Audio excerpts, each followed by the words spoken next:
The man known to history as Christopher Columbus was born in 1451 in the Republic of Genoa, one of the many city-states that occupied the Italian peninsula during the Middle Ages.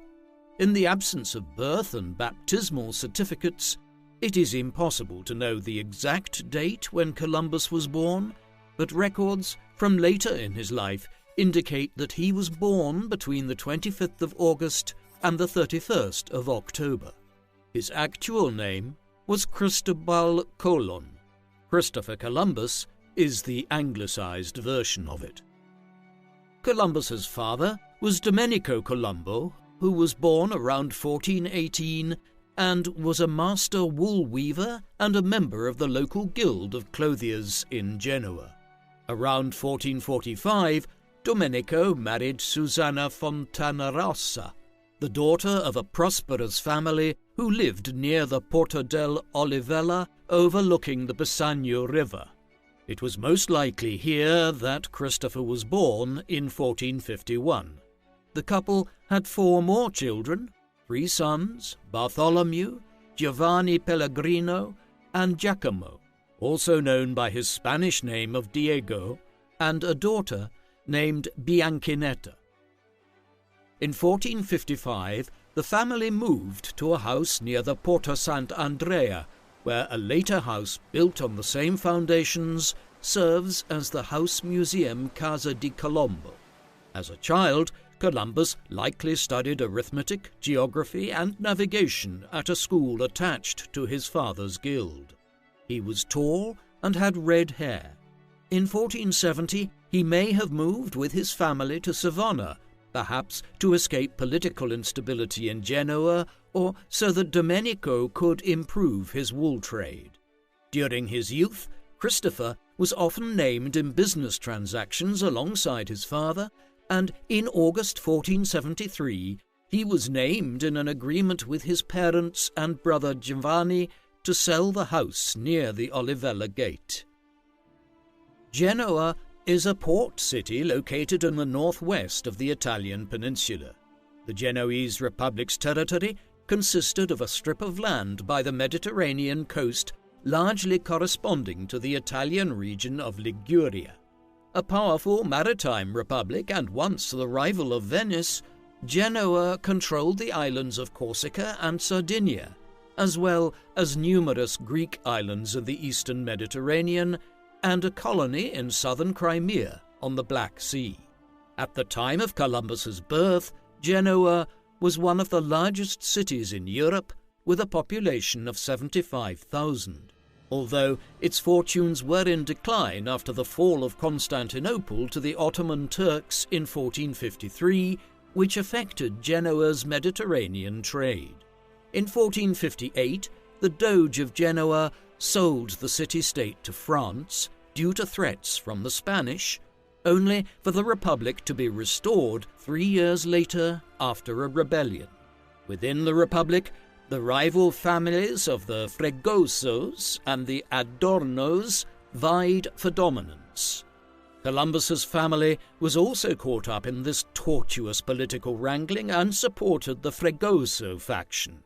In 1463, the Duke of Milan, Francesco Sforza, conquered the city, and though Milanese rule restored political order, the city's maritime trade continued to decline. It is unclear when Columbus went to sea for the first time, interpretations ranging from as early as 1461 to as late as 1472. Given Genoa's maritime traditions, it is possible that the young Columbus sailed along the coast to buy and sell goods on behalf of his father. Between 1470 and 1472, he may have been on a Genoese warship fighting the Aragonese, a Spanish kingdom in the service of René of Anjou, the French duke who had briefly been king of Naples. What is certain is that around 1473 Columbus was apprenticed to the banking house of Centurione, and in 1474 or 1475 he sailed to the Greek island of Chios, one of the Genoese colonies in the eastern Mediterranean. Then, in May 1476, he travelled on an expedition to Portugal, during the course of which he was shipwrecked and ended up swimming 6 miles to the shoreline near the town of Lagos in southeast Portugal. Eventually, he made his way to Lisbon, and from there he ended up travelling north to England in 1477 and to Ireland, where he spent a brief period in the port of Galway. During this northern voyage, he also possibly visited Iceland. Some have speculated that perhaps there Columbus first learned about the North American continent from legends told about the Norse settlements that had been founded in what is now Newfoundland, back at the start of the 11th century. Columbus eventually made his home in Portugal, a kingdom that was at the forefront of European discovery and exploration at the time. The Portuguese voyages of discovery had begun half a century earlier under the patronage of the Infante Dom Henrique, known in English as Prince Henry the Navigator. From a base in Sagres on the tip of Cape St. Vincent, Henry sponsored voyages which discovered the Azores Islands in 1439 and the Cape Verde Islands in the late 1450s. By the time of Columbus's arrival in Portugal, the Portuguese had expanded their voyages further south along the coast of Africa and were voyaging ever nearer to the Cape of Good Hope. The primary goal of the Portuguese navigators and their sponsors was to find a route round Africa to India, China, and the Spice Islands of Moluccas of the East Indies in an effort to circumvent the Arab merchants that controlled the trade with the Far East. Yet, while most advocated for continuing the exploration of the west coast of Africa, some Europeans, such as the Florentine scholar Paolo Toscanelli, wondered if a western route bypassing Africa might be a faster route to Asia. However, these ideas found little leverage in the royal court of Portugal or among mariners themselves. Instead, the Portuguese continued to establish trade relations with local kingdoms of Africa and also began to conquer small areas they believed essential for their efforts. Columbus, like many other mariners of the day, became deeply involved in the developing trade with Africa, his work taking him as far south as the Portuguese trading post of Elmina in modern-day Ghana. While sailing along the coasts of Africa, he improved his navigation and cartographic skills and became more experienced in sailing in newly discovered waters. When back in Lisbon, Christopher and his younger brother Bartholomew worked together in the map and navigational chart business, making Columbus a skilled cartographer by the 1480s. Around 1479, he married Felipa Perestrella y Moniz, a woman in her early 20s with an Italian father and a mother from one of Portugal's leading noble families. Columbus's father-in-law had been involved in the colonization of the island of Madeira and received the captaincy of the small island of Porto Santo near Madeira, which at this time was in the hands of his son and namesake Bartolomeo.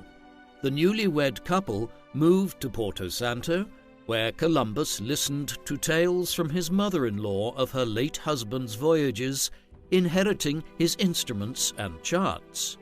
Soon after the Columbus's move to Porto Santo, Filipa gave birth to the couple's first and only child, a son named Diego. Tragically, while Columbus was on a voyage to Africa, Filipa died sometime between 1482 and 1484, leaving Columbus a widower with a young son to raise. Despite the loss of his wife, Columbus remained committed to his profession.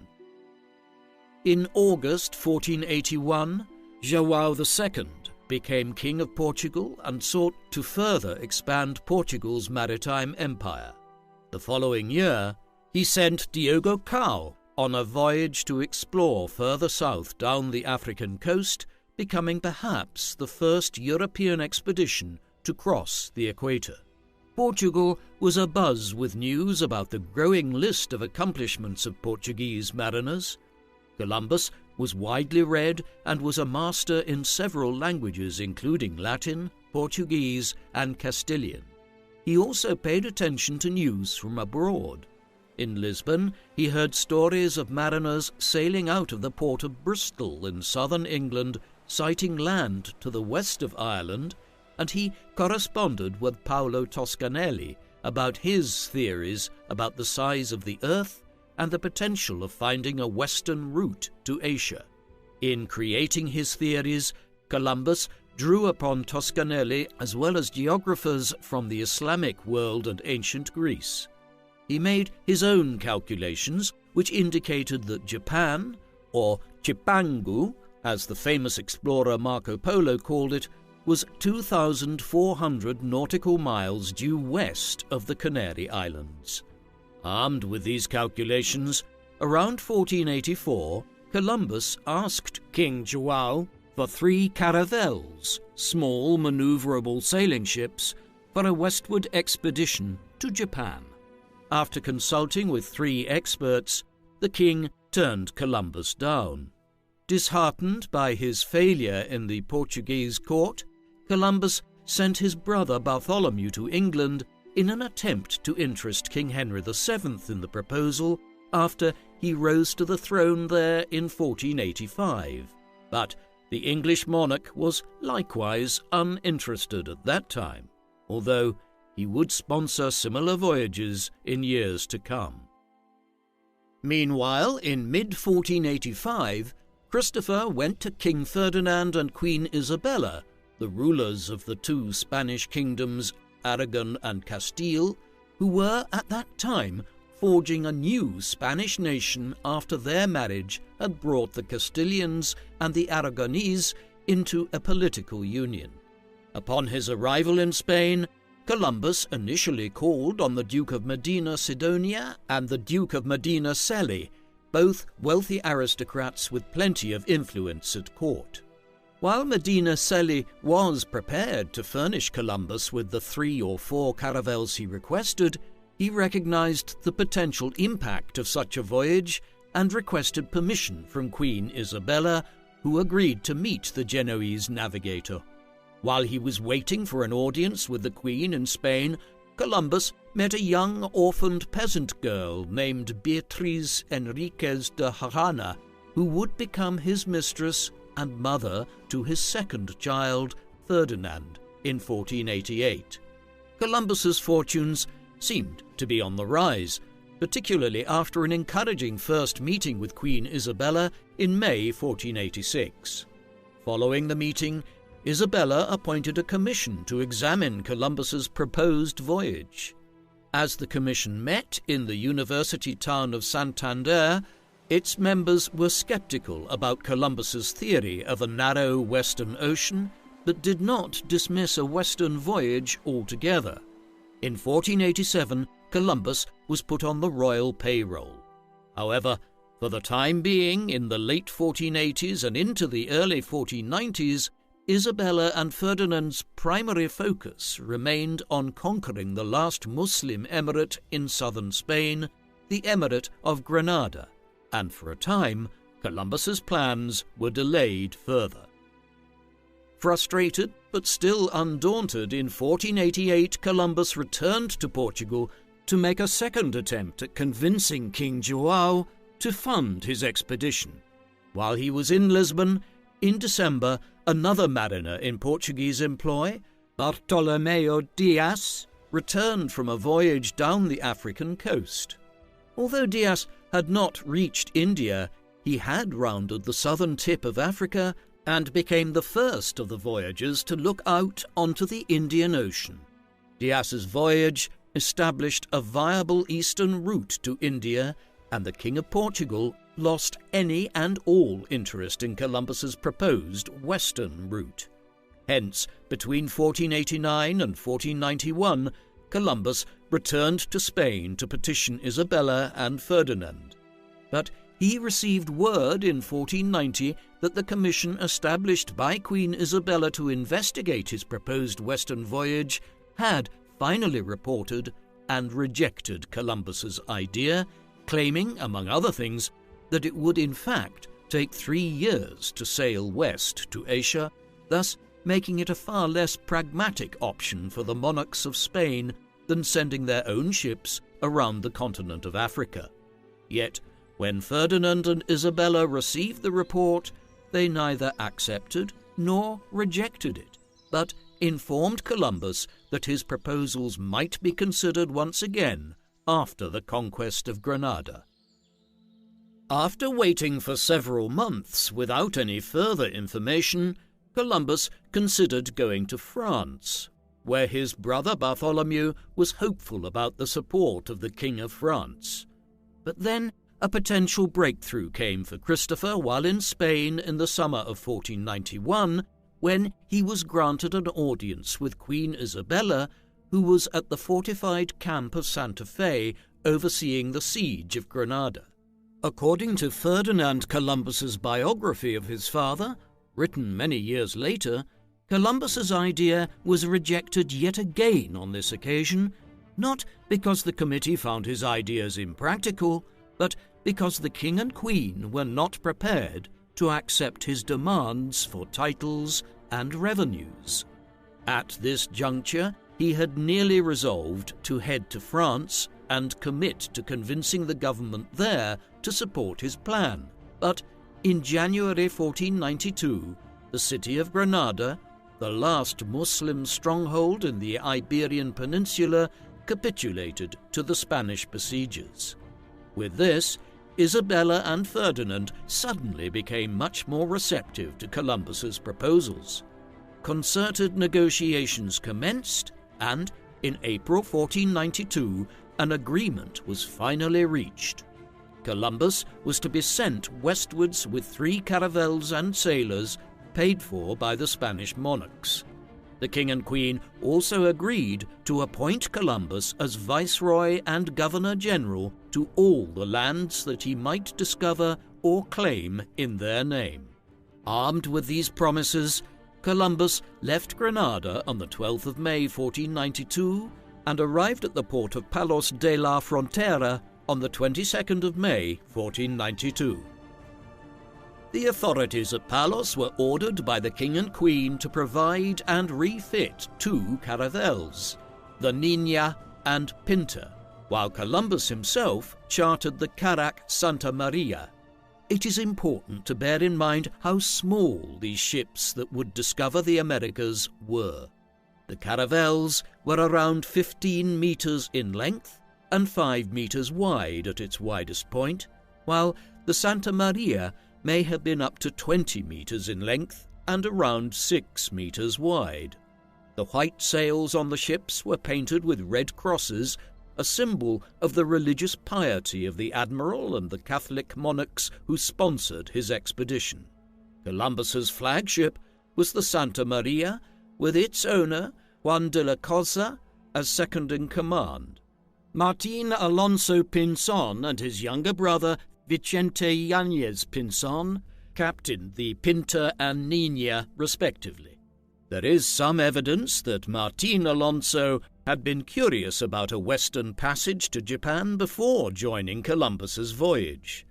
On the 3rd of August, Columbus's fleet departed Palos for the Canary Islands. 9 days later, the Santa Maria and the Niña arrived at the island of Gomera in the Canaries. The Pinta, whose rudder had been damaged, would not arrive in Las Palmas until the 24th of August. Columbus and the rest of the ships arrived at Las Palmas on the following day and waited for the Pinta's rudder to be rebuilt under the supervision of Martín Alonso.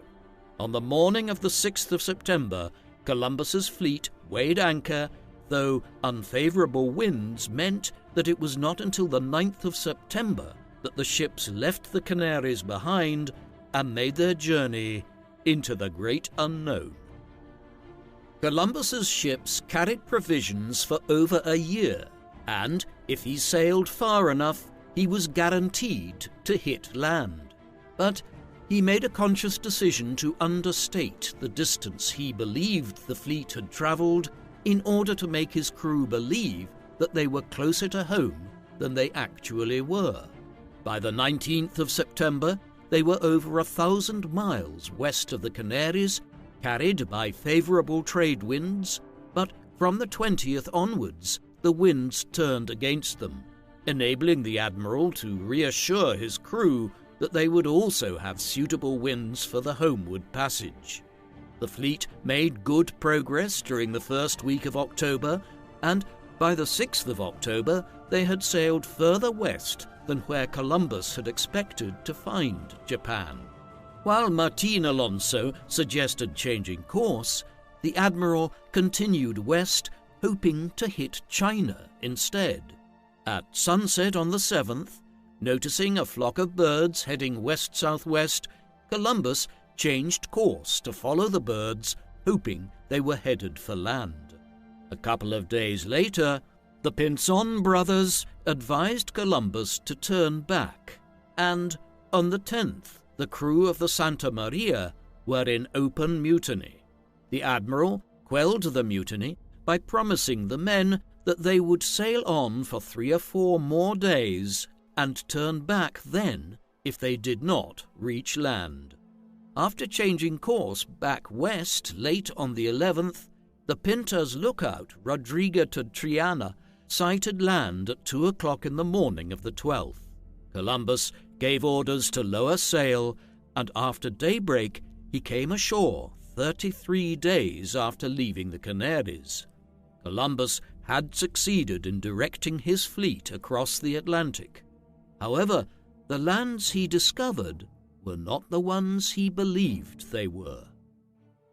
Columbus and his men had arrived in the Bahamas and set foot on an island known locally as Guanaani, which the admiral claimed for the Spanish crown as San Salvador. The visitors were greeted by the Taino people, a tribe that cultivated corn and made pottery, but were typically unarmed and naked.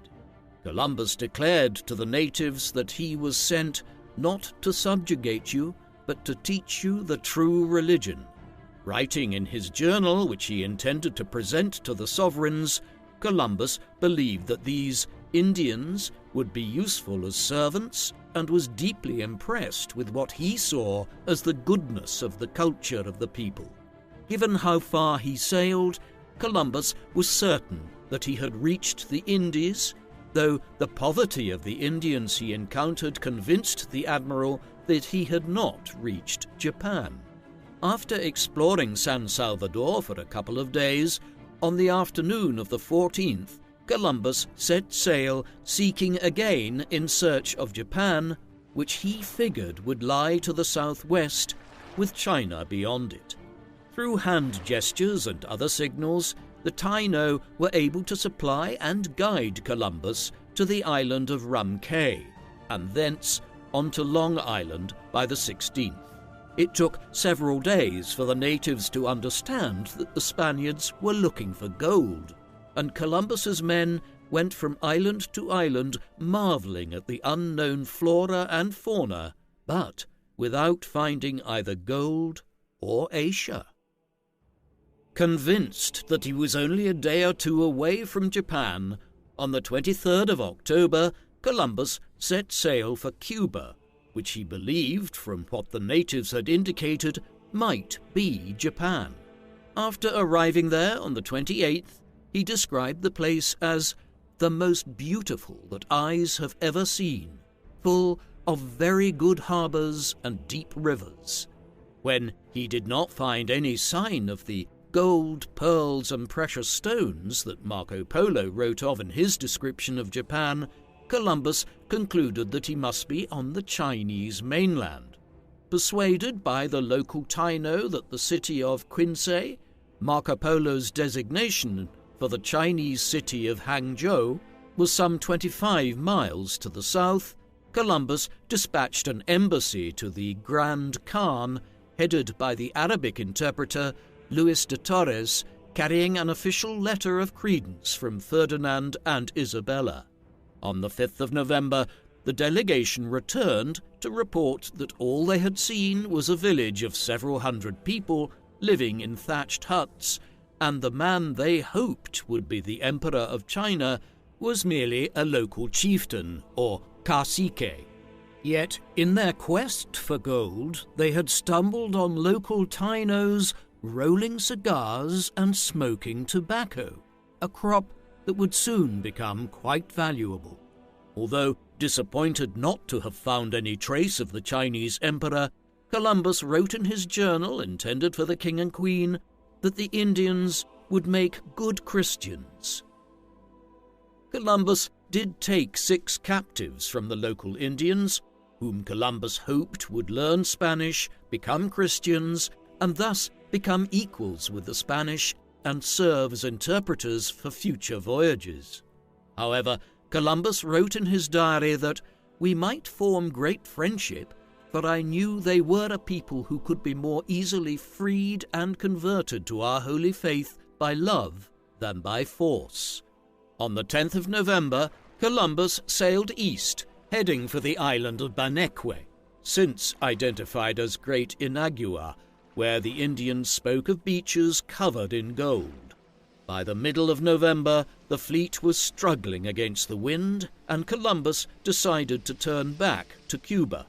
After stopping off at various harbors there, on the 5th of December, the admiral reached the eastern extremity of the island and was planning another attempt at Baneque when he decided to take advantage of favorable winds to cross over to the island to the east, which the Taino called Haiti. Columbus named the new land Hispaniola, subsequently Latinized as Hispaniola. On the 16th of December, he entertained a local chief there and was encouraged by the fact that the people here wore gold jewelry. The chief and other locals informed him that the gold lay further to the east, and they duly sailed along the northern coast of Hispaniola in search of it. By the 22nd, Columbus arrived at Ackle Bay and was receiving gifts from the natives, which included small pieces of gold. He received messengers from Guacanagari, the supreme chief in northwest Haiti, who informed him that the precious metals they had were from a region of central Hispaniola that they called the Cibo. Perhaps this was where Marco Polo's Kipangu was to be found, Columbus speculated. On Christmas Eve, Columbus sailed east, hoping to spend Christmas Day with Guacanagari. On the night of the 24th, after rounding Cape Haitian, the Santa Maria ran aground while those on board were asleep, lulled into the false sense of security provided by the bay. Alerted by a small boy who remained awake, Columbus realized that the ship was taking in water and ordered Juan de la Cosa to take steps to save it. But instead, the Santa Maria's owner sought refuge with the Niña, whose captain ordered him to go back to save his ship. By the time he returned, Columbus was forced to abandon the Santa Maria and evacuate her men and stores to the Niña, a task carried out with the assistance of Guacanagari and his subjects. After meeting Columbus on the morning of the 26th, the cacique presented the admiral with gifts of gold and gestured where to find a mine with a great abundance of gold. When Guacanagari expressed his fears about the allegedly cannibal Caribs who lived there, Columbus showed the chieftain the bows and arrows and muskets salvaged from the Santa Maria and won his trust. Many Spaniards begged to remain behind to profit from the local mine. Columbus ordered a fort to be built on the site, which he named La Navidad. 39 men, led by Diego de Hrana, the cousin of Columbus's mistress Beatriz, stayed behind at the new settlement.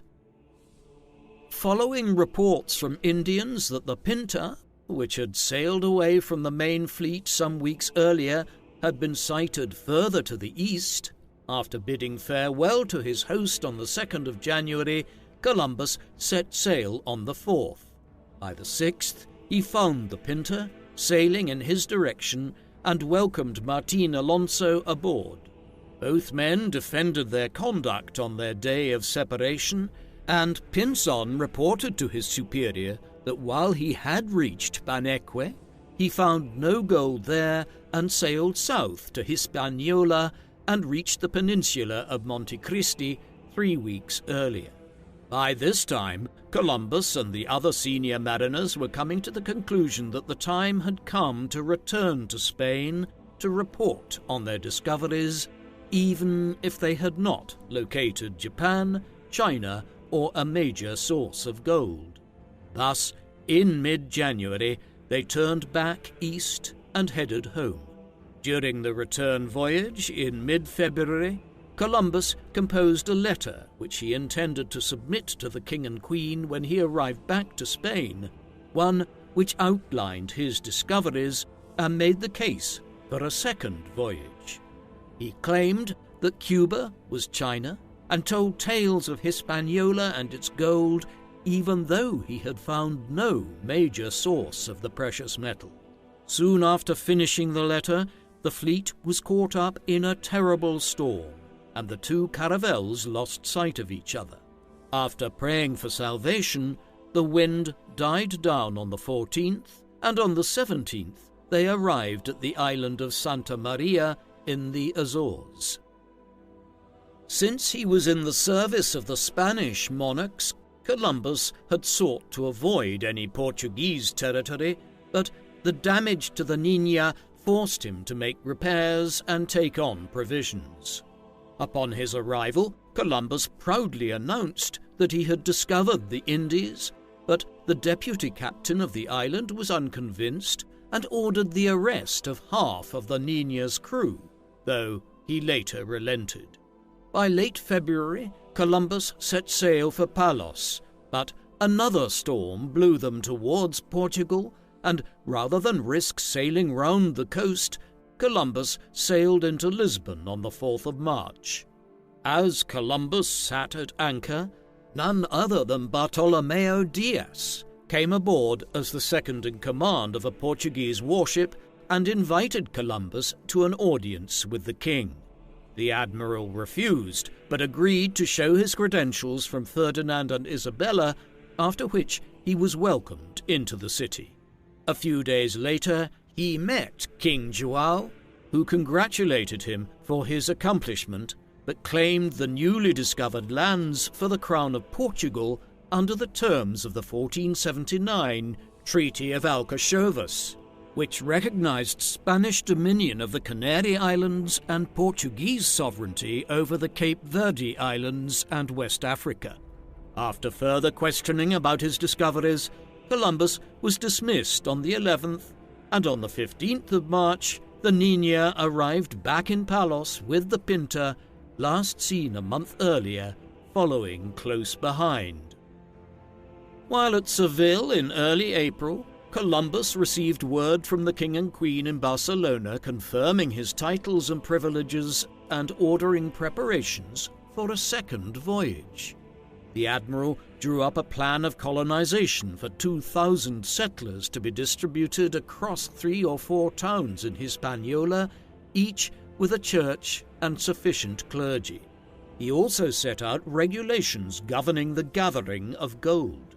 Even before Columbus's arrival at court in Barcelona at the end of April, Ferdinand and Isabella had sent news of Columbus's discoveries to Pope Alexander VI, a Spaniard by birth, who issued 4 papal bulls confirming Spanish sovereignty over not only the lands which Columbus had discovered, but any future lands 100 leagues towards the west and south from any of the islands commonly known as the Azores and Cape Verdes. After negotiations with Portugal, the line of demarcation was moved to 370 leagues west of the Cape Verdes through the Treaty of Tordesillas of June 1494. In their formal instructions from the end of May, Ferdinand and Isabella ordered Columbus to sail to the Indies for the purpose of converting the natives, taking care that they were treated very well and lovingly, and to punish any Spaniards who mistreated the Indians. For his second voyage, Columbus was provided with a much larger fleet of 17 ships, which consisted of 3 larger ships and 14 caravels, a clear indication of how seriously Isabella and Ferdinand considered his new discoveries to be. Columbus flew his flag on the Santa Maria, nicknamed the Maria Galante, while the Nina and very possibly the Pinta from the previous expedition were among the caravels. Among the 1,200 men who sailed on the second voyage were the map-maker Juan de la Cosa and Juan Ponce de Leon, who would later discover Florida. The fleet set sail from Cadiz on the 25th of September 1493 and arrived at the Canaries a week later. On the 7th of October, the fleet sailed west, and Columbus plotted a southwest course in an attempt to find the fabled Isle of Matanino en route to Hispaniola. After a relatively smooth passage, land was spotted early on Sunday the 3rd of November, prompting Columbus to name the island Dominica. Following an unsuccessful attempt to find a harbour, the fleet sailed on. After claiming a small island named Maria Galante after the flagship, the fleet continued north along the Lesser Antilles. On the 4th, they arrived on an island which Columbus named Guadeloupe after the famous Spanish monastery in Estremadura. 6 days later, the fleet set sail, passing islands which he named Montserrat and Antigua. After passing the 3 islands of St. Kitts, St. Eustatius and Saba, Columbus made land on the 13th at an island he named Santa Cruz, after the Holy Cross, now known by the French form Sainte Croix.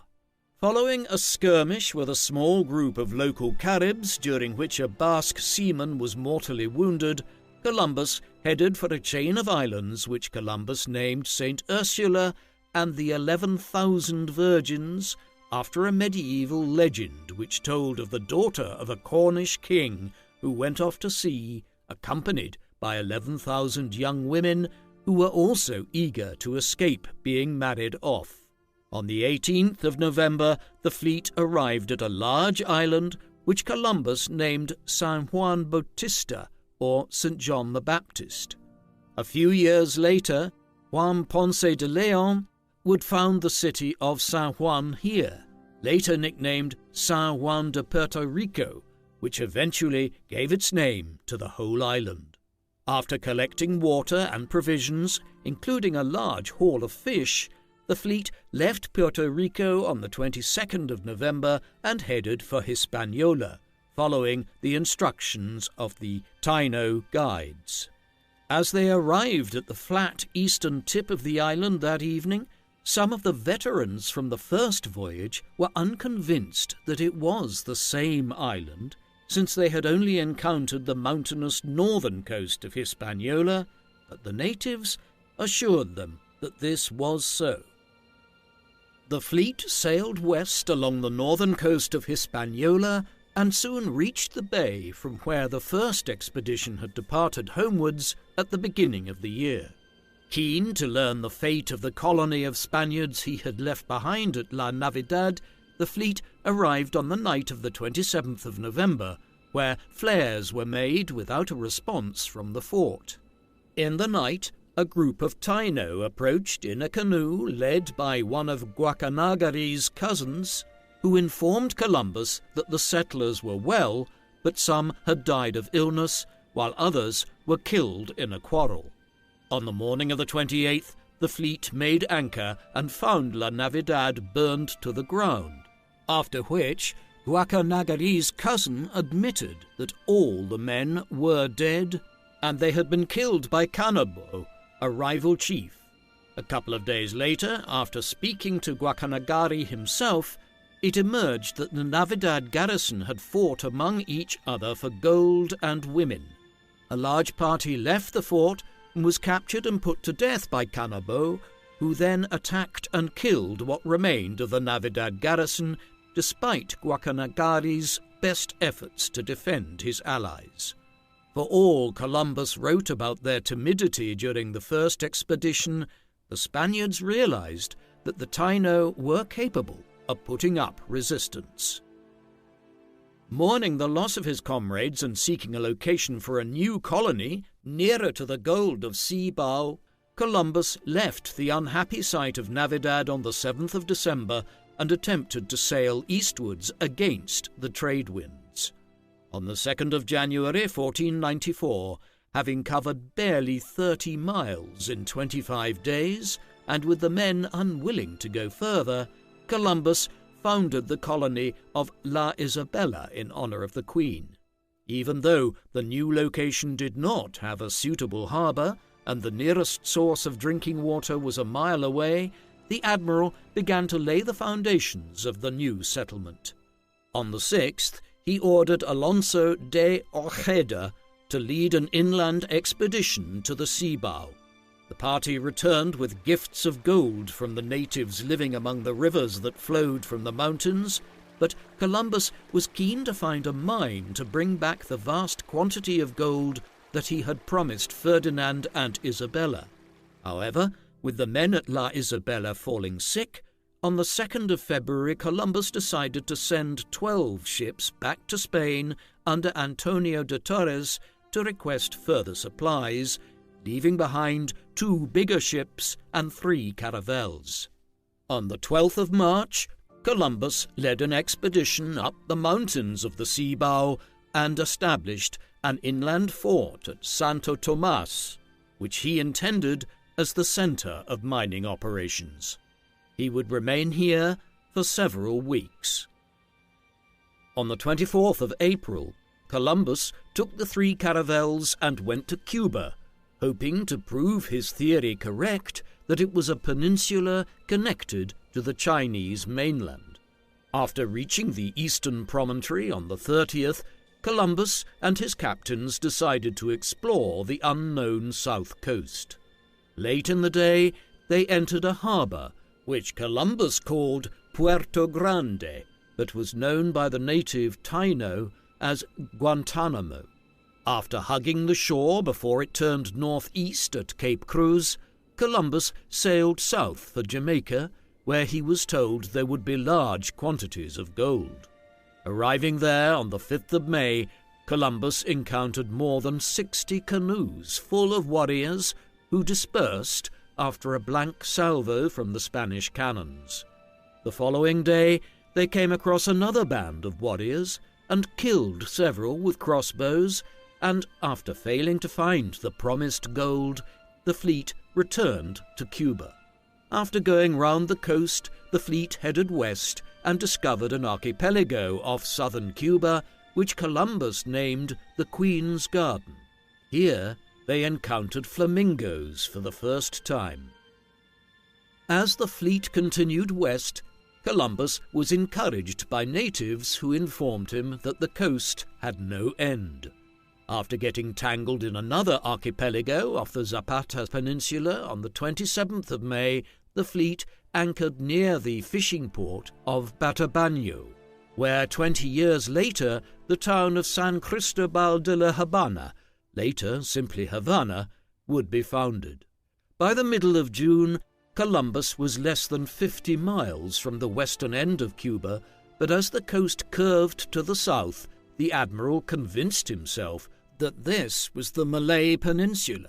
He turned back east on the 13th of June and eventually decided to return to Jamaica to resupply. In the weeks that followed, Columbus would have been surprised to see his brother Bartholomew, who some time earlier had left France for Spain, following news of his brother's discoveries. There he had been knighted by Ferdinand and Isabella and was placed in command of 3 caravels sent westwards to the Caribbean to resupply Christopher. This piece of good news aside, Columbus had much to worry about. he had still failed to find Japan, China, or any other part of Asia, which was his ultimate goal, while a source of the gold which he saw the natives wearing also eluded him. Finally, his men were increasingly in conflict with the natives on several of the islands which had been discovered. The soldier Mosén Pedro Margarit and the 400 men under his command roamed the islands, extorting gold from the natives, but after a rebuke from Columbus's brother Diego, Margarit stormed back on board and sailed back to Spain. Among the men who joined him was Fray Baul, the Catalan friar who had been tasked with converting the native Indians.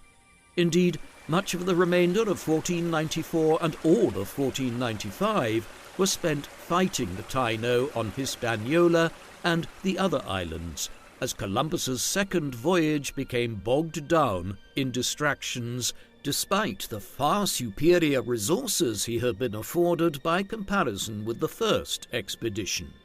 In June 1495, a hurricane destroyed 3 of Columbus's ships, with only the Niña remaining afloat, and with the wood salvaged, Columbus ordered the construction of a new vessel, nicknamed India. Keen to defend himself against Margaret and Baul's reports to Ferdinand and Isabella, Columbus set sail in March 1496 once the India was fully equipped. Before doing so, he gave his brother Bartholomew, whom he appointed adelantado or leader, instructions to abandon La Isabela and found the new colony of Santo Domingo on the southern coast of Hispaniola. Over 200 Spaniards and 30 Indians were aboard the Niña and India as Columbus returned home. On the 8th of June, the 2 caravels sighted the coast of Portugal and arrived at Cadiz on the 11th. In the summer of 1496, Columbus met the king and queen at court in Burgos and presented his case for a third voyage. The sovereigns agreed to Columbus's proposal to send 2 ships to re-provision Hispaniola and 6 to explore the ocean south of the islands, where King João of Portugal believed there was a large continent.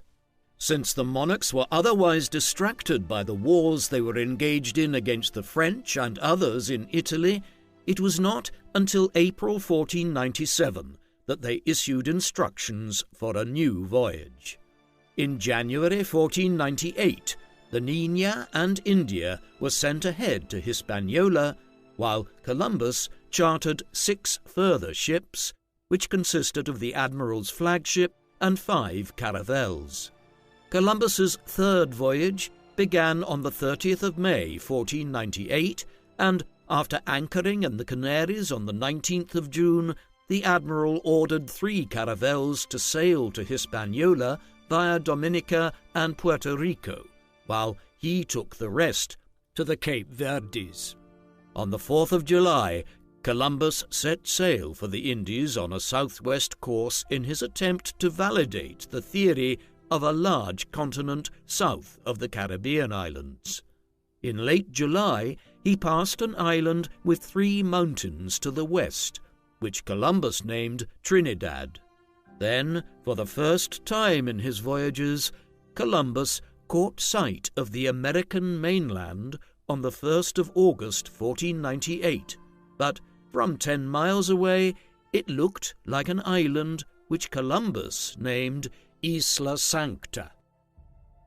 After anchoring on the southwestern cape of Trinidad, the men came ashore, where Columbus was disappointed to find that the native inhabitants were the familiar Caribs. On the 5th of August, the fleet headed west and anchored on the American mainland for the first time. The following day, the fleet anchored on the south of the Paria Peninsula, where Columbus encountered natives wearing jewelry made of guanin, an alloy of gold, silver, and copper. Recognizing that these Indians were of a different and seemingly more advanced culture and spoke a different language, Columbus captured a few to become interpreters.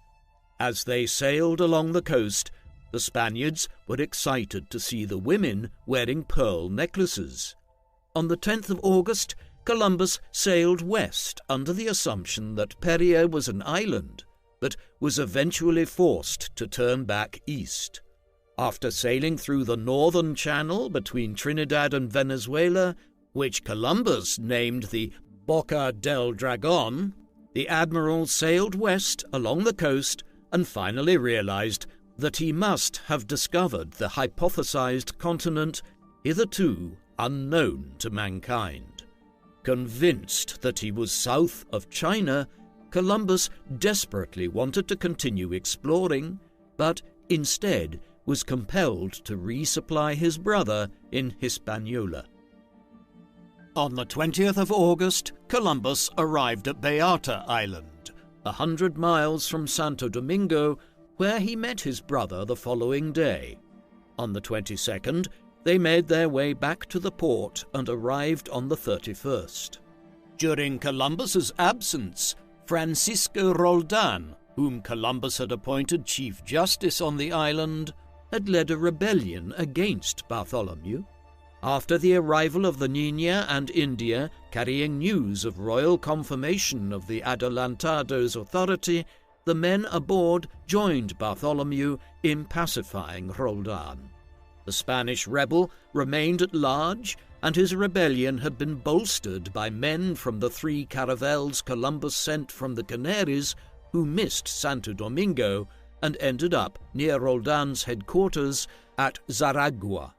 On the 18th of October, Columbus sent 2 of his ships back to Spain with news about his discoveries of the mainland continent and requested reinforcements to deal with the rebellion. In the meantime, the admiral sought to negotiate with Roldan and was forced to grant concessions to him in September 1499, offering the rebels free passage home with their slaves and free land grants for those who stayed. In the process, Columbus helped to set up the encomienda system by allocating large tracts of land and the Indians who lived on it to individual settlers. The caciques consented to this new arrangement, which was less of a burden than the gold tribute. While Columbus struggled to restore order on Hispaniola, he received news that Alonso de Ojeda had obtained permission to lead a voyage of his own, reaching the Gulf of Paria, and continued his discoveries on the mainland, which he named Venezuela. The Florentine Amerigo Vespucci, who joined this expedition, would later lend his name to the whole continent, America being named after Amerigo, who published some pamphlets back in Europe in the years that followed, advertising the discovery of the new continent which now bears his name. Ojeda was not alone in undertaking such voyages independent of Columbus. Vicente Yanez Pinzon carried out his own expedition in 1499, discovering the mouth of the Amazon River and large parts of the Brazilian coast, before doubling back to Paria and Hispaniola. These voyages, carried out without the knowledge of the Admiral of the Indies, were a sign that Ferdinand and Isabella were running out of patience with Columbus's promises of gold and a sea route to Asia. But worse was to follow. In July 1500, Francisco de Bobadilla sailed for Santo Domingo as royal commissioner with authority over the admiral. Upon his arrival in August, Columbus was arrested and sent back to Spain to answer for why the monarch's resources had been squandered. Columbus returned to Spain in chains and arrived at Cadiz at the end of October, but it was not until mid-December that he, as well as his brothers Diego and Bartholomew, who had also been arrested, were released and summoned to court. There the king and queen treated them graciously, but were distracted by a new round of hostilities in Italy. Even with these conflicts, the monarchs continued to grant charters for new voyages to explore more of the American continent, further diminishing Columbus's role in the governance of America. For instance, on the 3rd of September 1501, Isabella and Ferdinand appointed Nicolas de Ovando as governor of the Indies, while Ojeda and Vicente Pinzon were allocated their own fiefdoms in the Americas.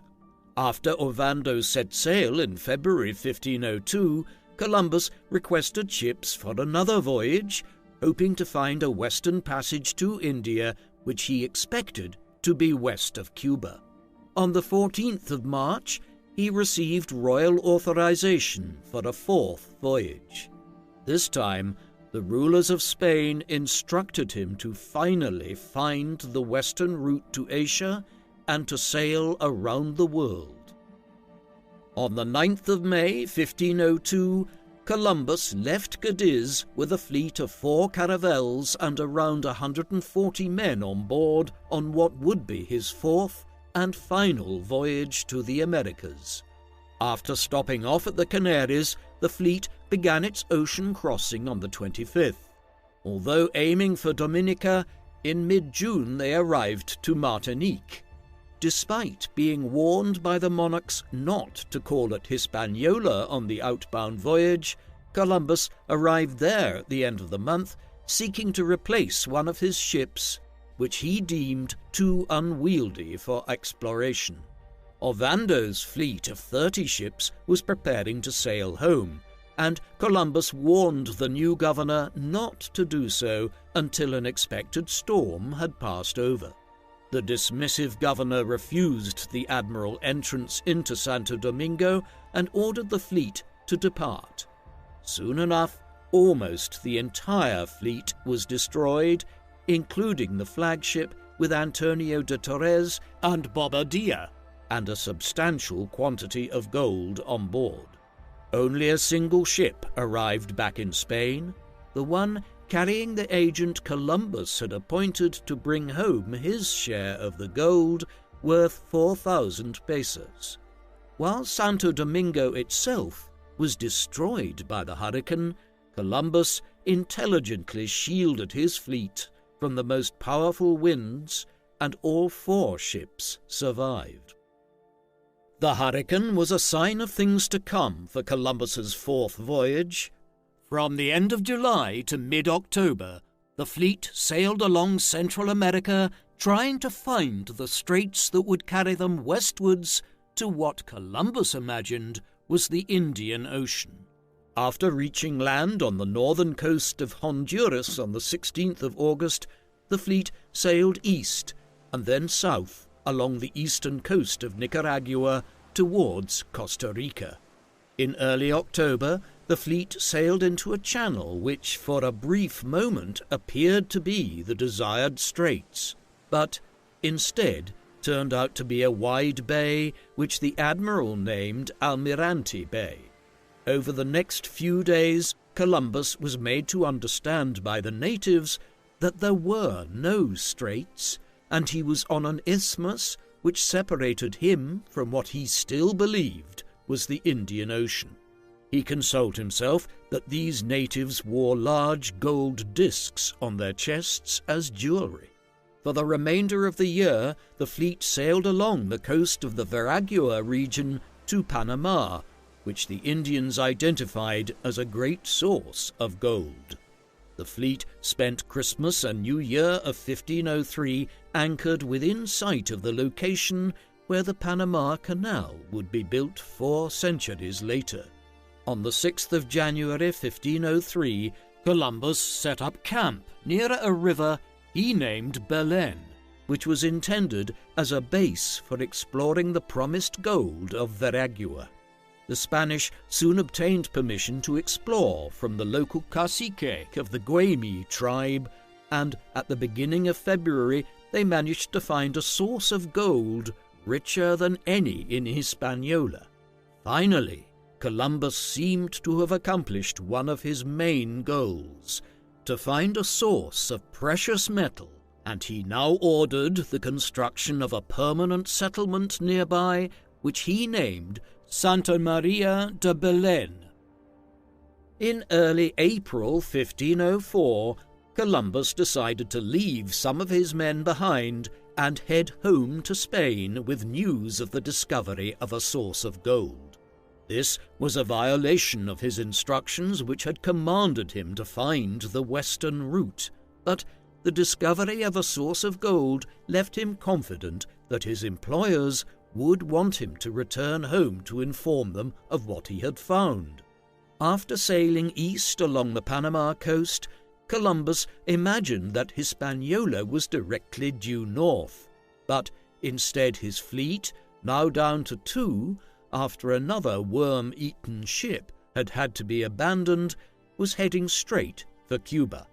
On the 10th of May, they came across a group of islands full of turtles, which they named Las Tortugas, now the Cayman Islands. By the time they reached the southern coast of Cuba, the remaining ships were in extremely bad condition and taking on water, prompting Columbus to head south for Jamaica.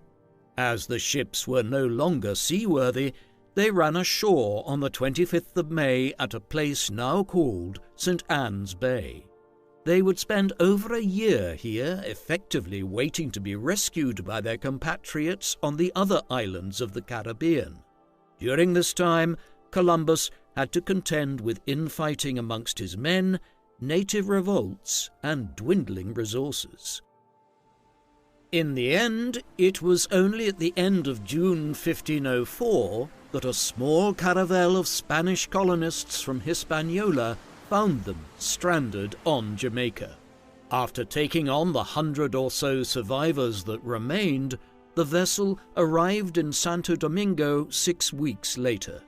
There, in September 1504, Columbus chartered a new ship and sailed for Europe, leaving America behind for the last time, though his aspiration was to return again when he left. He arrived in Spain on the 7th of November 1504. When Columbus returned, he received no invitation to make report from the King and Queen, as Queen Isabella was terminally ill and died just 2.5 weeks later. Columbus was himself increasingly ill too, and could not travel to court in the months that followed. It was only in May 1505 that Columbus felt well enough to travel to the court at Segovia, where he met King Ferdinand. The monarch, who was now embroiled in a clash with the nobles of Castile to see if he could rule his deceased wife's kingdom following her death, gave him a frosty response, doubtlessly exacerbated by Columbus's failure to find the western route to Asia and suspicious of any claims his Italian navigator made about finding gold in the Americas at this stage. Columbus spent the last year of his life petitioning at the Spanish court to have his claims to 10% of any gold found in the Americas given to him, and to have his son Diego succeed him as viceroy of any territories that had been discovered. It was in this rather unsalubrious manner that he died at Valladolid on the 20th of May 1506, at the age of 54. There is no doubting the significance of Christopher Columbus as an historical figure. 1492, the year that he crashed into the New World while looking for Asia, is one of the most significant years in human history. Some modern descriptions of him as a navigator who simply got lost are not accurate. He was correct in his analysis that a western route existed to Asia. He just hadn't realized there was an enormous landmass in the way. His success lies in his persistence in petitioning at various European courts all through the 1480s and early 1490s for an expedition to be undertaken westwards when all the monarchs of Europe were more interested in further exploring the route to Asia around Africa. Admittedly, though, in this age of intense European overseas exploration, someone was going to discover the Americas before very long. It is worth remembering that John Cabot, Another Italian explorer in the service of King Henry VII of England was actually the first person to reach mainland America in early modern times when he arrived there in 1497, at a time when Columbus and the Spanish were still exploring the islands of the Caribbean. As such, had Columbus not rediscovered the New World in 1492 in the way that he did, someone else would have done so before long. His accomplishments would not have satisfied him. Ultimately, when he died in 1506, he did so believing his work to have ended in failure, as the western route to Asia was not found, nor riches obtained. It would be 14 years before Ferdinand Magellan sailed around the southern tip of the Americas in 1520 before the western route into the Pacific Ocean was located, right around the time that Hernán Cortés was conquering the Aztec Empire in Mexico and setting Spain on the road to obtaining vast riches from the Americas. Had he lived to see those events, Columbus might have believed his life's work had ended in success. What do you think of Christopher Columbus? Was he a visionary who should be credited with discovering the Americas, or would someone else have founded the New World before very long if he hadn't done so? Please let us know in the comment section. And in the meantime, thank you very much for watching.